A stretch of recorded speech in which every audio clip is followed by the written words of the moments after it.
Miss world Bangladesh খ্যাত জনপ্রিয় অভিনেত্রী জান্নাতুল ফেরদৌস ঐশী রূপালী পর্দায় যাকে সবসময় শান্ত, সংযত ও লাস্যময়ী রূপে দেখা যায়।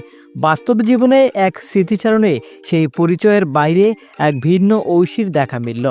সম্প্রতি বেসরকারি একটি টিভি টক শোতে অংশ নিয়ে নিজের স্কুল জীবনের একটি অপ্রত্যাশিত অভিজ্ঞতার কথা শেয়ার করেছেন ভক্তদের মাঝে এই অভিনেত্রী। অনুষ্ঠানে ঐশী জানান, দশম শ্রেণীতে পড়ার সময় এক তরুণ তাকে প্রেমের প্রস্তাব দিয়েছিলেন, কিন্তু সেই প্রস্তাবের জবাবে যে প্রতিক্রিয়া তিনি দেখিয়েছিলেন তা ছিল রীতিমতো বিস্ময়কর।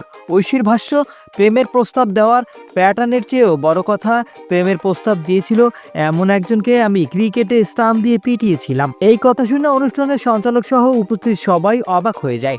সঞ্চালক তখন জানতে চায় কি কারণে বা কোন পরিস্থিতিতে তিনি এমন আচরণ করেছিলেন।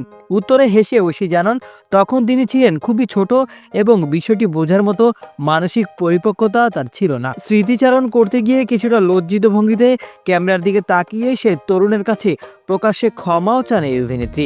তিনি বলেন, সরি, আমি তখন ইম্যাচিউর ছিলাম, আই এম সরি।